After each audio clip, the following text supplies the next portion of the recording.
Hi,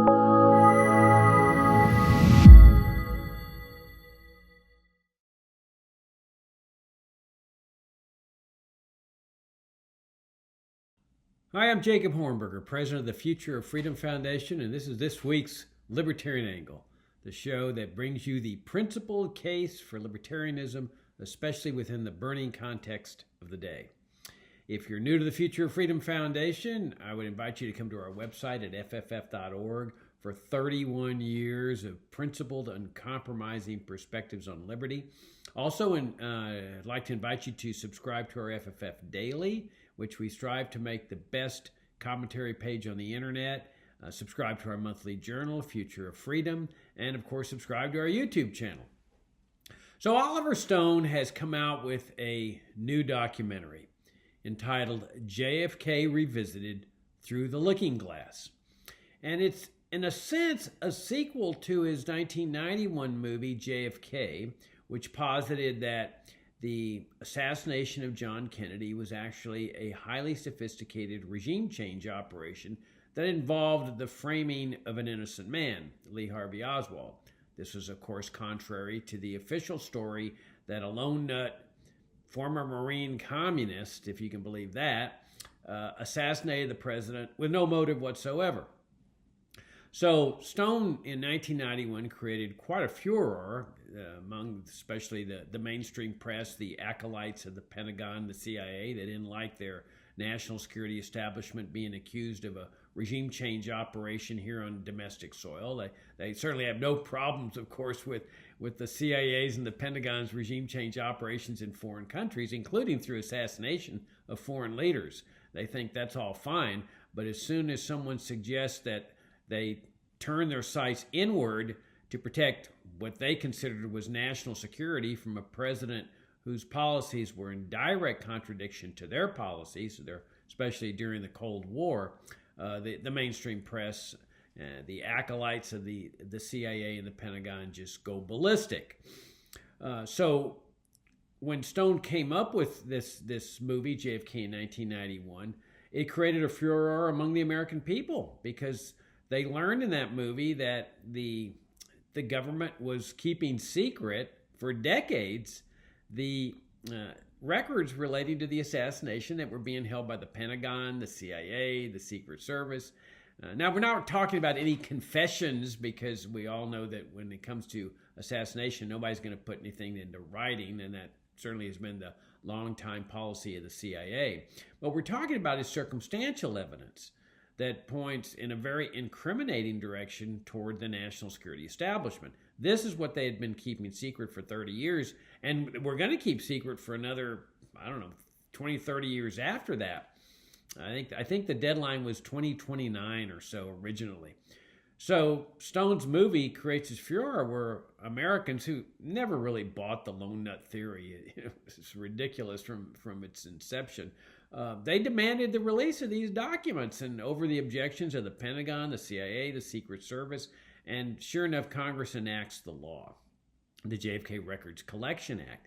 And then to enforce this act, they bring in the Assassination Records Review Board, which was a government body whose mission was to make sure the Pentagon and the CIA disclosed their records. And they disclosed many of them, but certainly not all of them. As most of us know, or most of y'all know, the records were the balance of the records were supposed to be released early in President Trump's administration, and he was threatening to do that, but somehow or another, the CIA prevailed on him to keep the records secret on grounds of national security. You see, they're saying that the records, even though they're now over 50 years old, that national security will be jeopardized if these records are released. Like the government's going to fall to the communists or something. And so Trump gave them what they wanted, and now the new deadline's in October. President Biden has to determine whether he's going to just open them up finally, or more likely whether he's going to grant another request by the CIA. Now, there's been no formal request. I personally have no doubts the CIA will ask for extended secrecy, more time for secrecy. We all know why, those of us that have been studying this case. And I have absolutely no doubts that President Biden will grant that request. Well, what a lot of people don't realize is that in that period of time of the Assassination Records Review Board, a significant amount of evidence, a mountain of evidence came out that pointed toward incriminatory conduct on the part of the national security establishment. And this is the purpose of Oliver Stone's documentary. Now, I haven't seen the documentary, but I know that in the documentary, there are many people I know that are featured, like Doug Horne, who recently spoke at our online conference, the National Security State and the Kennedy Assassination. All those presentations are online if you haven't seen them, and I would invite you to see them. That when I organized that conference, it was more in the nature of a prosecutor's case, presenting the witnesses and the evidence establishing this criminal conduct on the part of the national security establishment. And so I would invite you to watch it from beginning to end in the sequential order that I put it together. And I have no doubts that anybody that watches that series in its entirety, and it's long, some of the presentations are extremely long. My own personal presentation at the end was, I think, 2 hours and 45 minutes. But if you go through there, I have no doubts that you will reach a conclusion that this was a fraudulent autopsy. And I am sure that that's some of what Oliver Stone's going to be focusing on, or has focused on, in this documentary. Also, he's interviewed, or Jim DiEugenio, he wrote the script. He was one of our speakers as well. And he's done tremendous work in the Kennedy assassination over the years. His website is at kennedysandking.com. And so what Stone is doing is he's saying, hey, look at this evidence, this mountain of evidence that came out as a result of his movie, JFK, indirectly with the establishment of the JFK Records Act and the ARRB. This is the evidence that the mainstream press simply has just ignored. And this was part of the design behind the secrecy, that the national security establishment knew that if they could keep matters secret for at least 3 decades, that by that time they would have a sufficient number of assets in the mainstream press, just like they did with Operation Mockingbird, and in addition to acquiring assets, perhaps even having young CIA agents grooming to be journalists and enter the mainstream press. But after 30 years, you've got a pretty good hold on the mainstream press, either directly or indirectly. A lot of them are simply afraid with justification of this entity. And sure enough, there were matters that were screaming out for investigation that came out as part of the Assassination Records Review Board and the JFK Records Act, and yet the mainstream press didn't go after them. And to this day, they won't go after them. And those are the things that I think are going to be revealed in Oliver Stone's documentary. Now, the documentary has already been shown. It was shown at the Cannes Film Festival. You can Google it. Oliver Stone, JFK Revisited, Through the Looking Glass, and you see a lot of the articles. We're linking to some of the articles in our FFF Daily, so I would invite you to subscribe to that. But you can see what some of the mainstream press, the thing about people in Europe, they're not scared to look at the JFK assassination like the mainstream press here in the United States is. They're very, very open about examining how this thing took place. And so Stone is saying, look at this evidence that came out as a result of this. Now, if you're, let's say you're in 1964 and you've read the Warren Report, you say, my government would never lie to me. This has got to be the official story. This is a lone nut assassin, and he didn't have a motive, that's clear, but he just saw an opportunity to be a big man by killing a big man. He was a little man that wanted to be a big man. That's the most common explanation for Oswald's supposed assassination of John Kennedy. But there were always problems with it. I mean, nobody could ever place him in there, firing this gun. In fact, the witnesses said he was, immediately after the assassination, they saw him drinking a Coke downstairs. I mean, this guy would have had to run 100 miles an hour. And then here's another little anomaly, is that they find the supposed murder weapon hidden among boxes. So we're asked to believe that this guy, who supposedly needs to get out of there fast, he's going to take the time to hide the gun? Does that not seem a little ridiculous? why would you want to take the time to hide a gun when you know they're going to search the room anyway? They're going to find the gun. So what good is hiding the gun going to do? But of course, if the gun is planted in advance, well, then it's got to be hidden. But for the assassin to say, well, I got to get out of here, but I better hide the gun first in this room that they're going to search from, one end to the other, it doesn't make any sense. And then, of course, Oswald, where was his getaway plan? He walks away from the building. No, he's first downstairs. I see him drinking a Coke. So here this guy's just assassinated the president. He says, I think I'll just have a Coke. And then he grabs a bus that's going in the wrong direction back to the scene of the crime. He starts to grab a cab, and another, a lady there wants the cab. So he says, oh, you go ahead and take the cab. I'll catch the next one. And then he ends up going to the movies. None of this makes any sense from the lone nut theory. But, let's assume that somebody says, I defer to the national security establishment. I believe in them. This is 1964. Lots of people believe the government. This is before Iran-Contra. This is before Watergate. This is before the Gulf of Tonkin resolution. This is before people were accustomed to the government lying, especially the CIA. We all know now that the CIA lies as a matter of policy if they believe national security is at stake. And Richard Helms, the CIA director, he was convicted of lying to Congress about the coup in Chile, where the president of the country was left dead by the U.S. national security establishment there in the country that was effecting a regime change operation that was really no different in principle from the regime change operation that took place in November 1963 in the United States. It sort of makes sense that somebody would say that's deferential to the government, that believes in the government, that feels that the government would never lie to them in 1964 to say, well, if they said a lone nut did this, then a lone nut had to have done it because they wouldn't lie to me. They wouldn't do anything bad.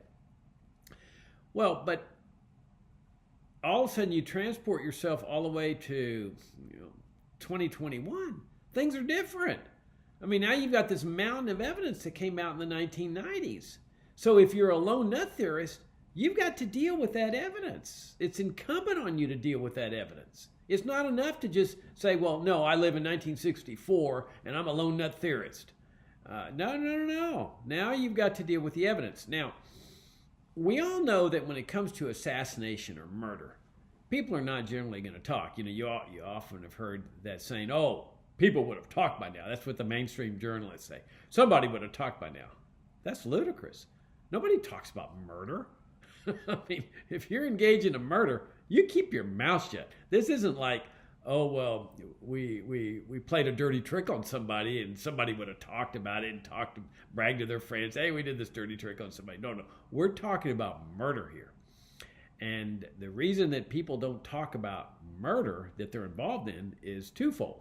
One is that the murder sometimes involves the death penalty in many states and within the federal government,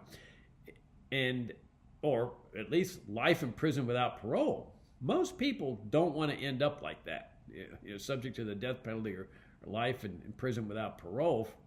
And the other reason is that you run the risk of being killed by your fellow murderers. They don't like you talking. And so when it comes to the assassination itself, with some few minor exceptions, nobody did talk. The cap of secrecy they put on this was very effective. Anybody that says the CIA can't keep secrets that's ridiculous. Of course they can keep secrets. They keep secrets very well, especially with respect to murder. If you take, for example, the murder of Johnny Roselli. Now, who was Johnny Roselli? Well, Johnny Roselli was a mafia guy. And he was a member of the mafia. Okay, the mafia is this giant criminal organization. They're involved in racketeering, drug dealing, murder, assassination. Corruption of public officials. I don't think you could find a better example of a criminal organization than the mafia. Well, the CIA, whose mindset very much mirrors that of the mafia, entered into an assassination partnership with the mafia. This was during the Kennedy administration. And the partnership was to assassinate Fidel Castro. Now, why were they assassinating Castro? Well, because Castro, they said, was a communist, and that authorizes them to kill anybody that they believe is a threat to national security. As a communist, they considered him a threat to national security, even though Castro never did anything against the United States in terms of attacking or invading or terrorism or anything like that. But that was the CIA's position, and it's a solidified position that if somebody is a threat to national security under U.S. national security state law in the United States as it existed then, as it currently exists, the CIA can wipe him out and not be sued for it, not be criminally held liable for it. So they entered into this partnership with the mafia to kill Castro, and Roselli was the connector. He was the liaison. And Roselli didn't disclose the assassination, but he was called to testify before the House Select Committee on Assassinations when the investigation of the Kennedy assassination resurfaced in the 70s. And Roselli did a little bit too much talking. I mean, he didn't openly confess things that incriminated the national security establishment, but he talked too much.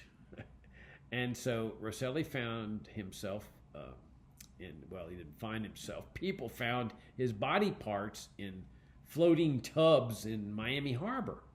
The idea was they were trying to sink him, whoever killed him, and hoping they would never surface and nobody would ever know what happened to Roselli, just like nobody knows what happened to Jimmy Hoffa. But somehow or another, the weights didn't work, and the tubs float up to the surface, and they find Roselli's body parts, which clearly indicates that this is not one of the many suicides that surround the Kennedy assassination. Somebody assassinated him, and we don't know to this day who did it. It could be the CIA that was upset, or it could be the mafia. We don't know. But people don't talk when it comes to murder, and they certainly didn't talk with respect to Roselli. They certainly didn't talk with respect to Jimmy Hoffa. Where people did talk, however, and this was always the Achilles heel of this assassination, they talked about the autopsy.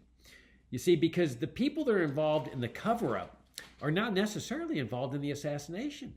They may be indirectly involved in the cover-up, but they don't have that same strong incentive of keeping things secret as those that are involved in the actual assassination. They'll keep it secret, but they don't have that strong incentive. And that's what happened with the autopsy. Now, they were successful in keeping most of the autopsy matters secret for 30 years. And they did this with secrecy oaths. They had enlisted men that were involved in this thing. They didn't know they were involved in a cover-up, but they were involved in a cover-up. But they made them sign secrecy oaths, and they said that if you ever talk about what you witnessed here, we will court-martial you, we will criminally prosecute you, we will come after you, even if you're out of the military. I mean, they put the fear of God. That's what these enlisted men said. They put the fear of God in us when we did this, when we participated in this, and afterward when we were forced to sign these secrecy oaths. And they were told it was classified. Now, we all know what that means, especially in the military. You're involved in a classified operation, top secret, that's it. And so people kept their secrets, by and large, for 30 years. I mean, it was quite an incredible and impressive achievement on the part of the Pentagon, because it was the Navy that performed the autopsy on President Kennedy's body. Now, I talk about this in my book, The Kennedy Autopsy, which I would invite you to read, the Kennedy Autopsy 2. But the most authoritative book on the autopsy is by Doug Horn, called Inside the Assassination Records Review Board. And it's a 5-volume work. It's coffee table size. It is a tough read. I'll tell you right in advance. I mean, that's why I wrote my 2 books, The Kennedy Autopsy and The Kennedy Autopsy 2, because they're kind of a synopsis of what Horn presents in this massive 5-volume work. But I guarantee you get through Horn's book, take you some time.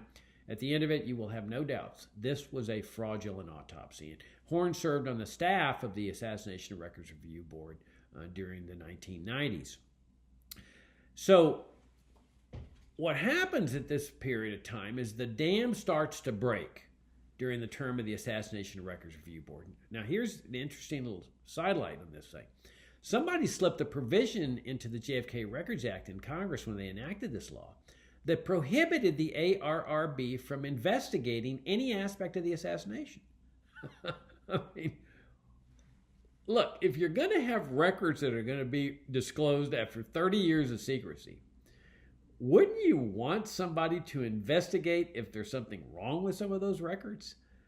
Well, not Congress. They said, no, we want you to get the records disclosed, but if you find anything weird in these things, anything incriminating, you are not authorized to investigate them. And in fact, the Board of Trustees of the ARRB strictly enforced this prohibition on the staff. They made it real clear that if any staff member were ever caught investigating any aspect of the Kennedy assassination, he would be fired on the spot. So all they could do technically was clarify the record and get records revealed and so forth. But in the process of doing this, they took 10 depositions. They uncovered a massive amount of evidence that points to the fraudulent nature of the autopsy. Now, why is the fraudulent autopsy important to this? Well, it's the key, or at least a key, because there is no innocent explanation for a fraudulent autopsy. None. And I guarantee you, if there had been, they would have brought it up by now. There is no innocent explanation. So once you conclude that this was a fraudulent autopsy, the case is closed. That's it. The evidence is conclusive that the national security establishment committed this assassination, because it's only the national security establishment that did the autopsy. Nobody else. So if the autopsy is fraudulent, then it has to be embroiled in the assassination itself. It has to be part and parcel of the assassination as part of the overall plot. Now, in our recent conference, the national security state and the JFK and the Kennedy assassination, in my presentation, I pointed out that the plan for the fraudulent autopsy actually began at Parkland Hospital. It didn't start at Bethesda, where the autopsy was actually conducted. It started at Parkland, because that was where you had this massive altercation, which the mainstream press has always treated as very normal. That you've got, the Dallas County medical examiner, Dr. Earl Rose, saying, I'm going to do the autopsy. Texas law required this. This was a state murder case. That was it. It was not a federal crime at that time to assassinate the president. It's just a state murder case. But state law says you have to do an autopsy. I mean, if there's going to be a criminal prosecution, the medical examiner is going to be there to introduce the autopsy report as to the causes of death, where the bullets come from, the trajectories and so forth, and bullet fragments found. And at that moment, the head of the Secret Service team there at Parkland, a guy named Roy Kellerman, who was in the passenger seat of the automobile in which the president was traveling when he got shot, and who never made one step to crawl over the seat and cover the president after the first shot was fired. The first shot hit the president in the throat. Kellerman just sat there like a bump on the log and waited until the president was shot in the head. Well, then he's at Parkland half an hour later with a machine gun and his agents brandishing guns, telling Rose, you're not going to conduct this autopsy. You're not going to touch his body. We're taking it back to Washington with us. And there was screaming and yelling and profanities, and people said they were terrified. They thought that people were going to get killed right there by Kellerman and his team. And well, Kellerman forces his way out of there with the body, and he delivers it to President Johnson, new President Johnson at Love Field, who's anxiously awaiting it. And they take it to Andrews Air Force Base in Maryland, and then turn it over not to the coroner there in the local county. No, they turn it over to the military. And again, you see that the mainstream press has always said, well, this is totally normal, Jake. How can it be normal? This is a civilian country. I mean, you're turning the body over to the military. Well, in retrospect, once the ARRB comes into existence, we see now why they were doing it. And the whole overall sophisticated nature of the plot is set forth in my book, The Kennedy Autopsy and the Kennedy Autopsy 2, along with my other book, Regime Change, the JFK Assassination. But let me give you an example. So you've got the Boyden report. Roger Boyden was a Marine sergeant. The ARRB discovers his existence, and they contact him, and he says, well, I was a Marine sergeant on that Friday night of the assassination, and my team was in charge of security at Bethesda, at the naval facility there. His job was to keep unauthorized people out. And he said, we brought the president's body in at 6:35 p.m. into the morgue. Well, there's a problem with that, because the official entry time of the president's body, which the mainstream press saw and everybody sees and everybody acknowledges as the official entry time, was 8 p.m. So now this implies, if Boyjan's telling the truth, that somebody sneaked the president's body in early, an hour and a half early, to do something there. This isn't just playing tiddlywinks. When somebody's sneaking a body in early and lying about it and keeping it secret for 30 years, you know they're up to no good. They're up to something fraudulent and crooked. And so Boyjan says, well, he told the ARB, I have a copy of my report. Do you want it? And so it's incredible. This man had kept an onion skin carbon copy of his report, this Marine, for 30 years. And the ARRB says, yeah, we'd like a copy of it. And they get a copy, and sure enough, the body was brought in at 6:35 p.m. Now, the military, of course, didn't turn over that record when they were required to do it. In fact, my hunch is they destroyed the record at the time it took place. It's too incriminating. They couldn't allow it to be in existence. So what does the mainstream press, what do the lone nutters say about this? They don't say anything. They just say, let's just not talk about it. Let's not talk about Roger Boyjan. Let's act like it didn't happen. Let's just play like we're going to airbrush this out of history. That you see that if a piece of a puzzle becomes a little too uncomfortable, just eliminate it, ignore it. But you can't ignore it. You see, there's some of us that can't ignore it. This is why we keep pressing. We want an explanation here. Not one mainstream reporter after the ARRB released Boyjan's report contacted him and said, hey, I want to get to the bottom of this. Never once was he attacked by the pathologists who were still alive at that time, the ones who had conducted the fraudulent autopsy. The military didn't attack Boyjan. They didn't say, hey, this guy's lying. He's made up this story. We're coming after him. We're going to prosecute him. No. And Boyjan knew the risks. I mean, he could have been summoned before the ARRB and testify under oath and subject himself to perjury. They didn't touch him. They kept their lips sealed when it came to Roger Boyjan.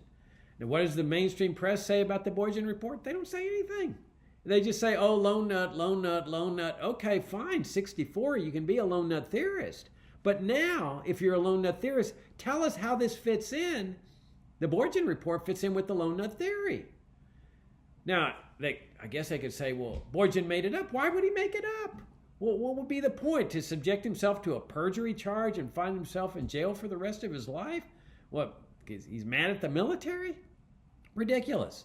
But even if you do say that, well, now then you run right smack dab into Dennis David and Dennis Rabinich. These are two members of the Navy. Okay, now remember, Boyjan is a Marine. He's in charge of security. These guys are Navy guys, and what do they say? They told the ARRB, we carried the shipping casket into the morgue in which the president's body was. In other words, at 6:35, they're carrying the body in. Okay? Now, the thing about it is that in Dallas, the president's body was put into this expensive, ornate, multi-$1,000 casket. You know, the kind of viewing casket that you would see in a funeral. This is a shipping casket. This is a casket that's used to ship bodies around in the planes and stuff. Cheap metal shipping casket. They carried the president's body in that cheap shipping casket at 6:35 p.m. So what went on in that hour and a half between 6:35 p.m. and 8 p.m.? Well, that's what's covered by Horn in his massive book, and to a certain extent, my two books, The Kennedy Autopsy and The Kennedy Autopsy 2. But I can tell you that when you're doing this kind of thing, it's criminal conduct. I mean, you don't fool around with bodies like this. And notice also that if there'd been a trial, everybody knows that when they're sneaking the body in, that a sharp team of criminal defense lawyers are going to subpoena everybody involved with this autopsy. And there was never any concern expressed about that possibility, which would indicate that there was never going to be a trial. That Lee Harvey Oswald was a dead man walking from the first day he was arrested. First minute he was arrested, he was a dead man.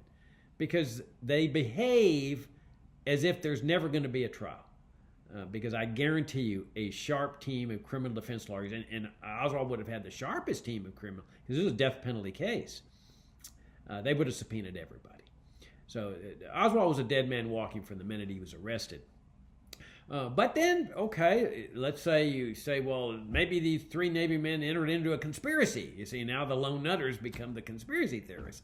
Well, then they run right smack dab into the Gawler's funeral home report. Now, Gawler's at this time was the most prestigious funeral home in Washington. It might still be, I don't know, but at that time it was. It was chosen to do the funeral and the embalming of the president's body. And the ARRB discovers a report that had previously been secret. Even the Gawlers didn't turn over the report to the ARRB. I don't know how the ARRB got it, but later Gawlers authenticated it that said, yep, the president's body was brought in a shipping casket. Okay, so if they're going to claim there's a conspiracy, now their conspiracy is widening. Okay, but it gets even wider, because now there's also the witnesses, various witnesses, that said the president's body, when it was taken out of the shipping casket, was in a body bag, with a zipper on it. Well, the problem there is in Dallas, they didn't use a body bag. They just wrapped the president in his body in white sheets, put it into this huge casket, put it back into the casket. Well, now here it is in this shipping casket at 6:35 p.m. in a body bag, zippered body bag. So you know that there's something going on here. This is not a conspiracy. This is individual people testifying of what went on here. Now, obviously, they had to perform some shenanigans to get the body back into the Dallas casket so they could officially bring it in at 8 p.m. and act like nothing had happened. And that's where Horn delves into this in detail. I go into it somewhat in my book, The Kennedy Autopsy, but Horn goes into great detail as to how Roy Kellerman, the guy that had the machine gun, Secret Service guy at Parkland Hospital, got the gun out of there, the guy who'd been in the passenger seat in the limousine, had done nothing to save the president's life, how he orchestrated putting the body back into the Dallas casket so that it could be brought in at 8 p.m. and hardly anyone would be the wiser, at least for 30 years. And so the story goes on for 30 years until the ARRB uncovers all of this. Now, if all that's not enough for you, well then there's the testimony and the sworn testimony and the statement of Dr. Pierre Fink. He was one of the three military pathologists that performed the autopsy. He testifies in the New Orleans trial of Clay Shaw that was being prosecuted by the New Orleans District Attorney, Jim Garrison. That was the subject of Oliver Stone's movie, JFK. And Fink is testifying there, and he says, well, I received a telephone call, and it was at 8 p.m. from Commander Humes, one of the other pathologists. And then this is also reinforced by a report that Fink had given to his commanding officer, General Bloomberg. And the report and the testimony established that Humes had called him at 8 p.m. and said, would you come over and help us with the autopsy? And Fink said, okay. And then Humes says, we already have x-rays of the president's body. And that was it. I mean, that just sealed the deal, because how could they already have x-rays of the president's body if the president's being brought in at the exact same time as the phone call's being made, 8 p.m.? The only way they could have x-rays is if the body had already been brought in, which was confirming evidence from one of the actors in this autopsy. It was a massive slip-up, but confirmed the accuracy of what all these other witnesses were saying. There were also some x-ray technicians that were helping with the x-rays, and they went up to the main floor, and they saw Mrs. Kennedy walking in with Bobby Kennedy, and the car was out there with the Dallas casket, which was obviously empty, but they knew it was empty because they were dealing with the x-raying of the president's head and the president's body downstairs in the morgue.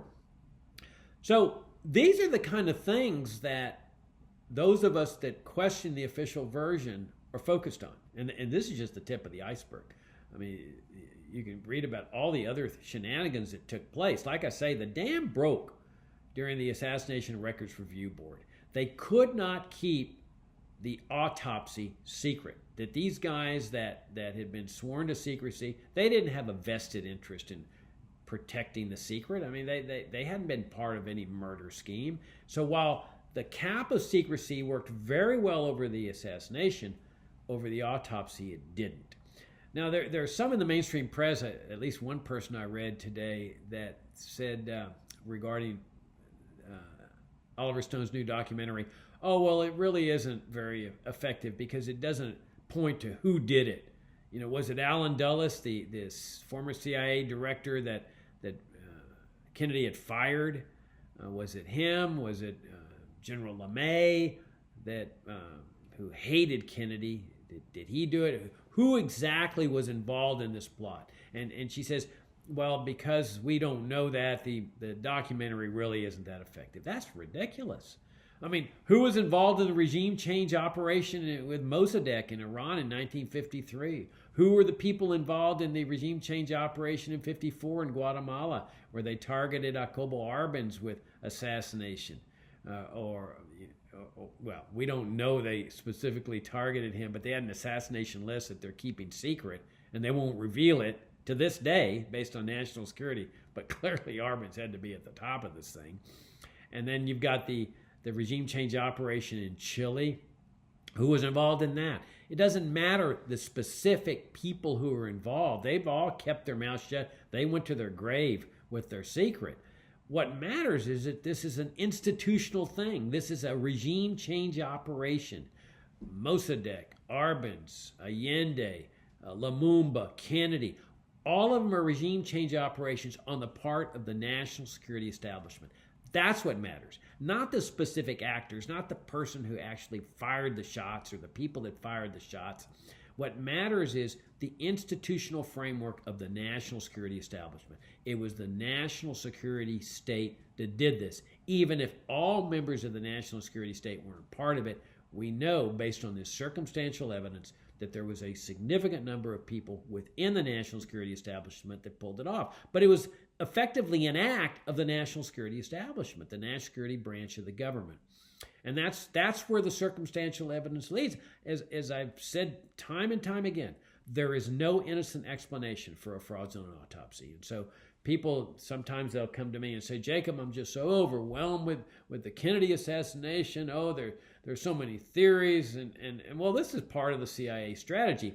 Over the decades, they've flooded the market with all these alternative theories. You know, the Israelis did it, the mafia did it, the space aliens did it, or whatever. Oswald did it alone, or Oswald did it in concert with others, or Oswald did it with Fidel Castro, or Fidel Castro did it alone, or the Soviets did it. You know, and so it becomes overwhelming, but that's part of the strategy. My favorite one is, oh, Jacob, I guess we'll never know who really did it. It's ridiculous. Yes, we do know. I mean, at some point, once you steep yourself in this evidence and you realize this really was a fraudulent autopsy, it goes from belief into knowledge, where it's not just, I believe this happened, I know it happened. And that's where the researchers are at this point, the serious researchers. They know that this was a national security state regime change operation. And so what we do is we just keep pushing. I keep telling people, don't focus on all these other theories. That they're just distractors. They're designed to be distractors. Don't worry about being called a conspiracy theorist. That's part of the CIA strategy too. Get their assets in the mainstream press to make people afraid of being smeared as a conspiracy theorist. Notice that Oliver Stone isn't worried about it. I mean, the man shows great courage in continuing to press for justice, for truth. And what I tell people is just focus on the autopsy. And my hunch is that this documentary by Oliver Stone is going to touch a lot on the autopsy, the fraudulent autopsy, because if you don't even have to focus on the magic bullet theory. I mean, you know, I'm sure some of you are familiar with how magical this bullet was. Set it aside. All you got to do is focus on the autopsy. Get my book, The Kennedy Autopsy, The Kennedy Autopsy 2. Read Horn's book, and then once you go to our conference. I mean, we have half of the conference documents the fraudulent nature of the autopsy, the fraudulent x-rays, the fraudulent photographs. And like I say, if you're not convinced at the end of that conference, I would be very, very surprised. I've put this thing together like a prosecutor would in a case. And by focusing on the autopsy, once you make that conclusion, this was a fraudulent autopsy, there is but one conclusion you can reach as to who did the assassination. And then, of course, that's the national security establishment. And then the why of the assassination, we delve into that. That's the other half of this thing. I would invite you to read a great book that Doug Horn authored for the Future of Freedom Foundation called JFK's War with the National Security Establishment. JFK, I forget the exact title, but it's JFK's War with the National Security Establishment. So that gives the motive of what was going on here, the conflict of visions between Kennedy, a president for peace, for restoring the principles of peace and harmony with the nations of the world, that was going to end the Cold War, which was anathema to the national security establishment. They considered that a surrender to the communists. Was going to be a massive defeat in the Cold War. It was going to result in a communist takeover of the United States. So you had this very serious conflict of visions from which there was no reconciliation. There was going to be a winner and a loser. And unfortunately for Kennedy and unfortunately for the nation, Kennedy was the one that lost that war. So that's my perspective today on the libertarian angle. Thank you for tuning in. Again, if you're new to FFF, come and visit our website, fff.org. Come and visit our video presentations, JFK on the Kennedy assassination, the national security state and the Kennedy assassination. Subscribe to our FFF Daily, that you get updates on my daily blog and commentaries both within the libertarian movement and outside the libertarian movement, and of course to our monthly journal. And if you like our work, I would invite you to subscribe, to donate to the Future of Freedom Foundation. Right now, we're putting together another conference for the fall on the importance of civil liberties, which are under tremendous assault now as the Biden administration and the Pentagon and the CIA turn their sights inward, going after the supposed right-wing extremists. They're turning their war on terrorism inward. We're all in danger. Anybody that isn't one of these subservient, obsequious acolytes of the national security establishment and the government, these are dangerous times, and we need to be bringing civil liberties to the forefront and putting these people back in their place. So that's my perspective this week on Libertarian Angle, and I look forward to talking to you all next week.